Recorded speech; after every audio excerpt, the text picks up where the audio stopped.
Queridos hermanos en el episcopado, es con gran gozo que me presento ante vosotros en este tercer día de mi viaje apostólico en España.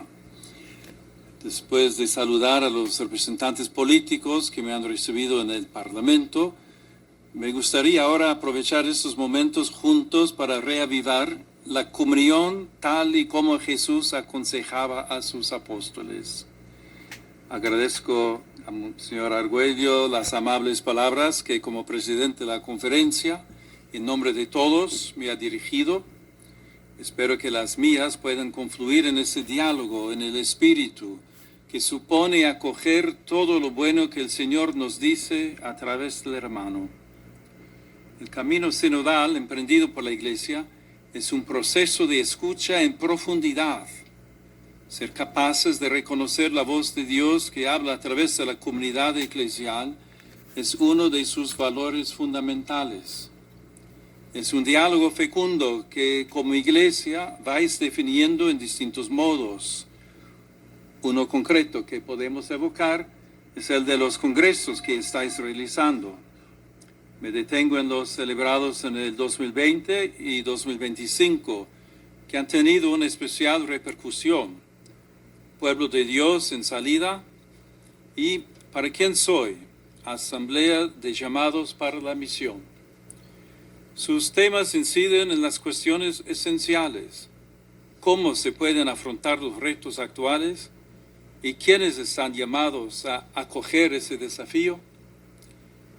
En mi contribución a esta reflexión se me ha ocurrido proponeros la imagen de un viaje en el que el destino es Dios, hacia quien alzamos nuestra mirada. Es un viaje sui generis, ya que realmente no nos movemos materialmente, pero en el que queremos dejar volar nuestro corazón.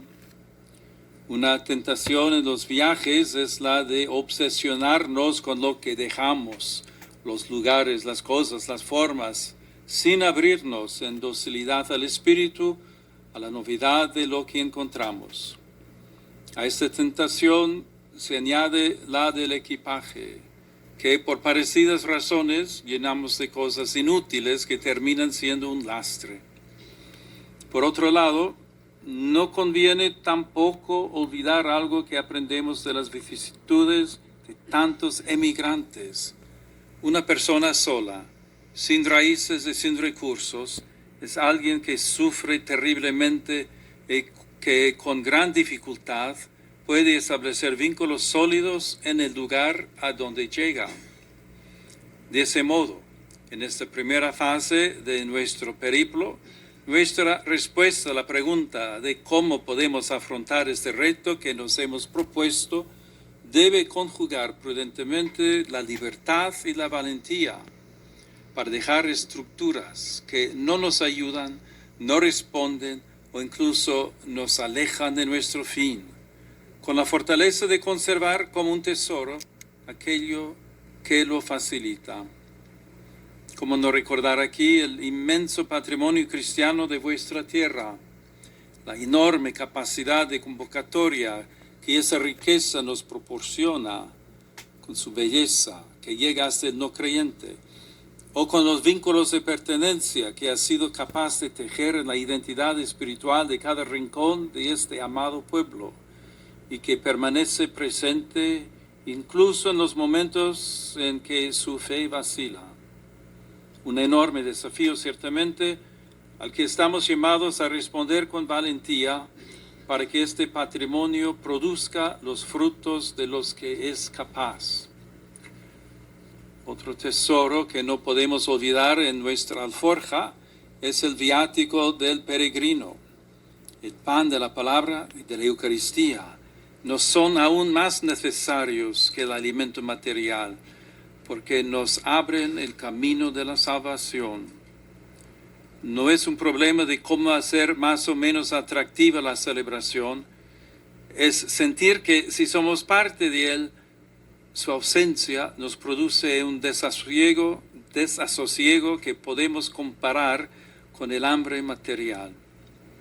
La vida sacramental va acompasando nuestra existencia como la de un niño que recibe el alimento de su madre, como la de un deportista que va midiendo las fuerzas necesarias para llegar a la meta. Por otra parte, algo que suele costarnos mucho al viajar es comunicarnos con el otro, sea debido a la lengua y la cultura distintas, sea por la desconfianza hacia lo desconocido, sea por las rencillas e incomprensiones que pueden darse incluso entre personas cercanas. Nos sentimos limitados a la hora de expresarnos o de comprender a nuestro interlocutor. Es una experiencia que podemos llevar al anuncio del Evangelio, a la acogida del otro, a la capacidad de responder a los cuestionamientos del mundo que nos rodea o a la necesidad de activar la corresponsabilidad de los miembros de la comunidad en nuestras acciones pastorales.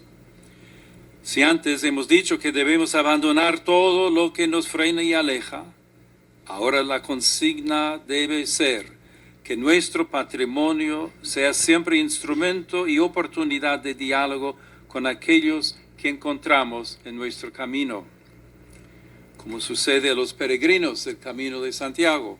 En nuestro viaje podemos encontrarnos con esas inmensas planicies castellanas, vacías. Sí.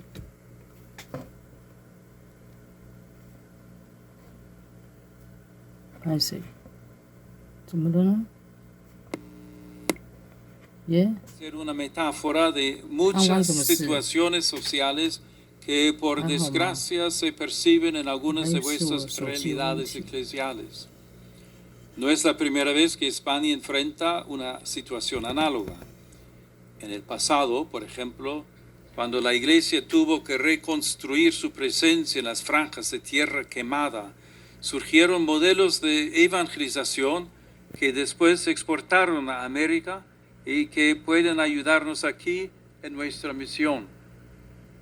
Como entonces, estamos llamados a construir una nueva realidad a través del diálogo respetuoso y el uso de nuevos lenguajes, tal como hiciera el famoso santo alfaquí de Granada, Fray Hernando de Talavera, y más adelante repitiera en América Santo Toribio de Mogrovejo, del cual estamos celebrando el tercer centenario de la canonización, presentándolo precisamente como modelo de obispo en salida en un tiempo de misión y reorganización eclesial.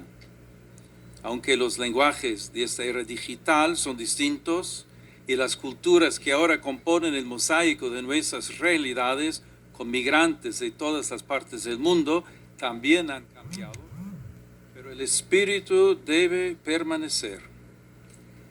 ¿Cuáles son los puntos esenciales de ese espíritu?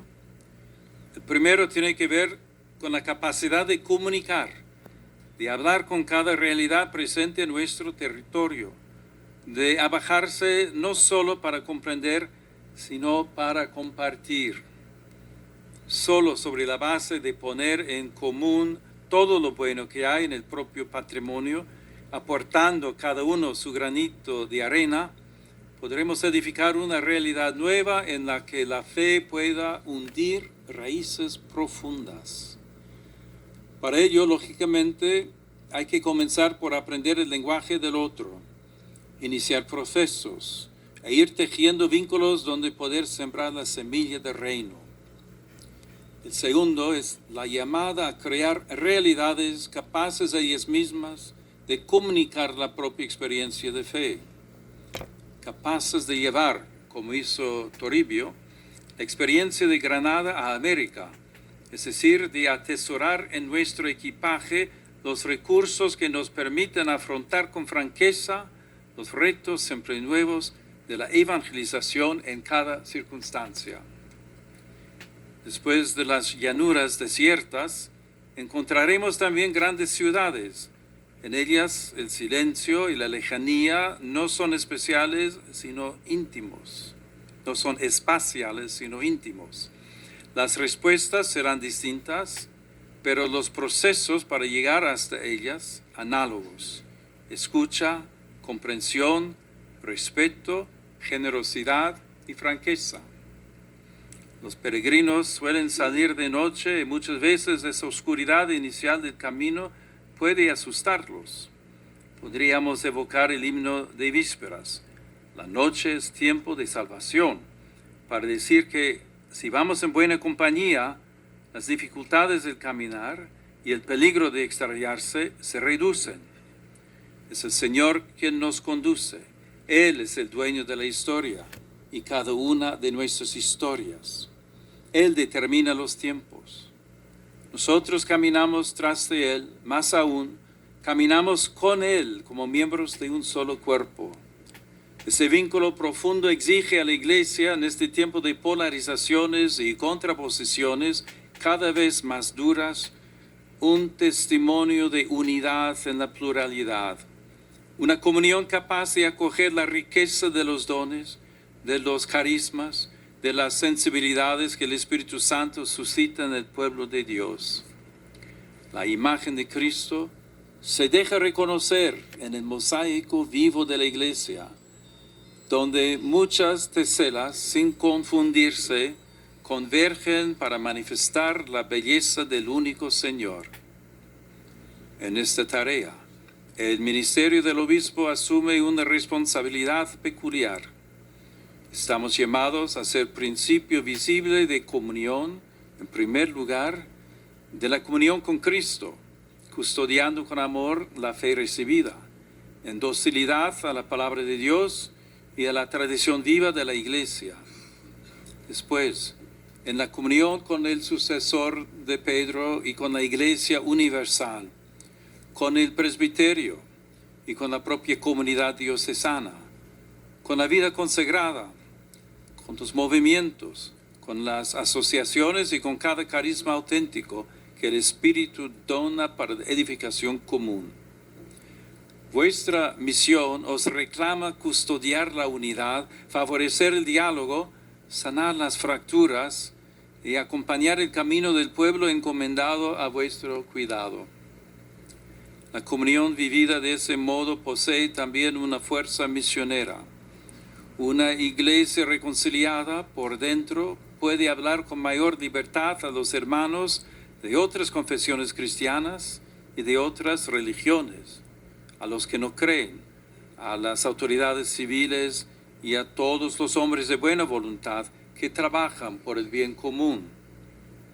Esta llamada a ser signo de comunión en Cristo, caminando en unidad y tendiendo nuestra mano al hermano que encontramos, nos pone delante de otro desafío que toca hoy el corazón de muchos: la dificultad de asumir compromisos definitivos y de tomar decisiones vitales profundas. En tantos jóvenes, y no solo en ellos, la pregunta ¿para quién soy?, resuena como una búsqueda sincera de sentido, de pertenencia y de don. El corazón humano no se colma acumulando experiencias, posibilidades o seguridades provisorias. Se colma cuando descubre una llamada, cuando comprende que la vida llega a plenitud solo si es donada. Por eso, la pastoral vocacional no puede reducirse a una simple búsqueda de números. Esta nace de comunidades vivas, de sacerdotes felices, de familias capaces de testimoniar la belleza de la fidelidad, de una iglesia que sabe mostrar su sencillez, que seguir a Cristo no empobrece la existencia, sino que la expande, donde el Evangelio es vivido con alegría, servicio y comunión. También la llamada del Señor puede ser nuevamente escuchada como promesa de vida. Antes hemos hablado de equipajes cargados y los peregrinos del Camino de Santiago saben bien que en la mochila debe cargarse solo lo esencial.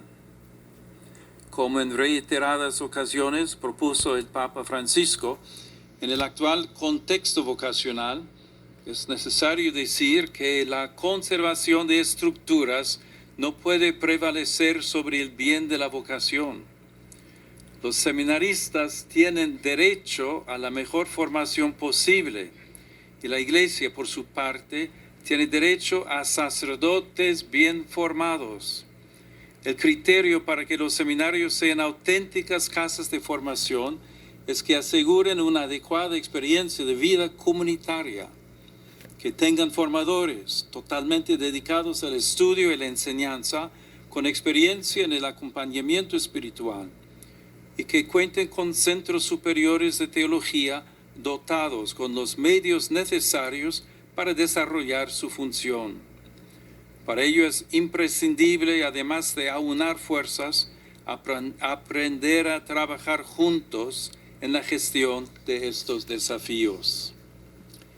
En este terreno, las dificultades pueden ser vividas como oportunidades. A veces nos resulta difícil presentar la vocación de los laicos y su integración en este viaje de vida que como iglesia estamos realizando. Por otro lado, vemos como en muchas obras tradicionalmente gestionadas por religiosos, se recurre a colaboradores laicos para poder seguir realizando la tarea. Es una dificultad que podemos convertir en oportunidad de encuentro, de diálogo y de comunicación. De nosotros depende que estos laicos lleguen a percibir su participación en este servicio eclesial como una llamada que Dios les hace a asumir su responsabilidad como cristianos, interiorizando el espíritu, sintiéndose parte de la misión que el Señor encomendó a los religiosos que la pusieron en pie. Como veis, nuestro viaje está hecho de encuentros. En ellos no faltarán los que viven momentos de oscuridad y nos reclaman que nos hagamos para ellos samaritanos. Uno de los más dolorosos es con aquellos que han sido heridos precisamente por quienes debían cuidarlos, incluso por miembros del clero. Ante esta plaga, la comunidad eclesial está llamada a responder con la escucha, la verdad, la justicia, la reparación y un compromiso cada vez más decidido en la prevención y la cultura del cuidado. Cada persona herida debe poder encontrar escucha sincera, acogida, protección y caminos reales de sanación. Esa misma lógica vale también para los desafíos de un mundo secularizado. Muchos hombres y mujeres de nuestro tiempo no rechazan simplemente a Dios. Muchas veces llevan en el corazón una sed profunda de sentido, de verdad, de pertenencia, de esperanza, incluso cuando no saben darle un nombre. La Iglesia está llamada a reconocer estos anhelos, a escucharlos con respeto y a ofrecer, como Pedro y Juan, al paralítico junto a la puerta del templo, el tesoro que les ha sido confiado. Jesucristo, en cuyo nombre el hombre puede levantarse y caminar. También cuando colabora con otras instituciones, religiosas o civiles, incluso cuando ofrece ayuda material, educación, asistencia o promoción humana, la Iglesia no deja nunca de ofrecer lo que le es propio, el amor de Dios revelado en Cristo. Ese mensaje cala en la sociedad, que no duda de manifestar su aprecio por muchas de estas obras. Así, cada gesto de caridad cristiana que nace del Evangelio lleva en sí una promesa más grande: restituir a la persona el convencimiento de ser amado. En nuestro viaje recorremos aquella que San Juan Pablo II quiso llamar Tierra de María. En la Santísima Virgen tenéis a vuestra primera compañera de camino y vuestro principal tesoro, pues ella nos muestra con su vida cómo acoger la palabra y custodiarla en el corazón, cómo acompañar en este itinerario a los discípulos y permanecer presente en el camino de la Iglesia como madre de comunión y de esperanza. A ella encomiendo vuestro ministerio, para que os ayude a ser, en medio del pueblo que tenéis confiado, esa levadura escondida de la que habla el Evangelio, pequeña a los ojos del mundo, pero capaz, cuando permanece unida a Cristo, de hacer fermentar la masa. La fuerza de la Iglesia no nace de la grandeza de los medios, sino de la santidad de sus hijos, de la comunión de sus pastores, de la fidelidad humilde y perseverante de quien se deja guiar por el Espíritu. En este camino os acompaña también San Juan de Ávila, patrono del clero español, en este año en el que recordamos el 5º centenario de la ordenación presbiteral. San Pablo VI lo definió un maestro de vida espiritual benévolo y sabio, un renovador ejemplar de la vida eclesiástica y de las costumbres cristianas, y al mismo tiempo un simple sacerdote. En este santo doctor, la Iglesia reconoce la vida sacerdotal que cada obispo está llamado a custodiar y a hacer crecer en el propio presbiterio. Mirándole a él, pienso en aquellos que son los más cercanos compañeros de los obispos en este viaje, en esos simples sacerdotes, en el sentido más alto y más exigente del término. Nuestro caminar con ellos debería transmitir el valor de esa esencia, ser presbíteros enamorados de Cristo, radicados en la oración, fieles a la Iglesia, cercanos al pueblo y capaces de unir doctrina sólida, celo apostólico y caridad pastoral. Presbíteros que encuentren en el obispo no solo una autoridad reconocida, sino un padre que les acompaña. Y en nosotros, sacerdotes hermanos, con los que compartir las fatigas y las alegrías de esta peregrinación llena de encuentros, en la que todos buscamos a Cristo. Concluyamos este periplo espiritual con una oración del Santo Doctor que nos recuerda que cada renovación eclesial nace de un corazón configurado con Cristo. Si me mandáis, Señor, a hacer lo que vos hicisteis, dadme vuestro corazón. Sea esta también nuestra súplica. Señor, danos tu corazón, un corazón capaz de alzar la mirada hacia ti, de ponerse en camino, de escuchar, de discernir, de servir, de corregir con caridad, de atender con paciencia y de anunciar con alegría. Porque la Iglesia que recibe el corazón de Cristo lleva consigo la columna de fuego que la guía, la sostiene, la defiende y la conforta, el equipaje necesario para afrontar cualquier reto. Que Dios os bendiga. Muchas gracias. 23分14秒。我记得喝水，一定要讲这么长。